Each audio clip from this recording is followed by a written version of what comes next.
Good morning, Ma'am. Valet Service. Good morning, ma'am. May I clean your room? Good morning, Castro. Please come in.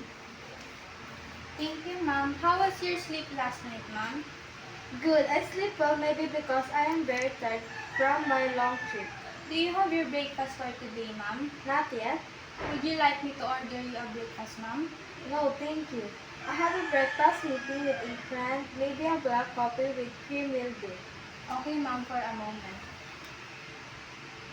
Here's your coffee, Ma'am. Thank you, Castro. Would you like me to prepare your clothes to wear for today, Ma'am, before I clean your room?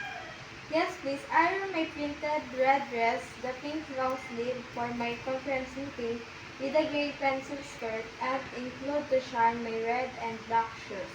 Okay, is that all, Ma'am? Yes, Salve.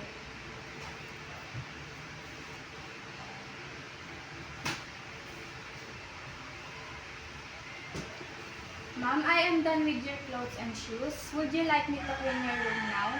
Yes, please. What do you want me to clean first, your restroom or your bed? Clean my bed first. I will take a bath now, then after you can follow the restroom. Okay, Ma'am.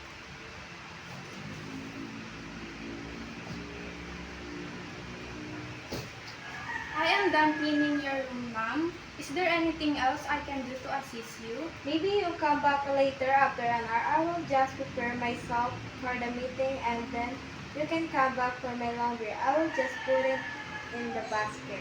Okay, Ma'am, I will leave you now. Okay, thank you, Castro. You have a big help. It is my pleasure, Ma'am.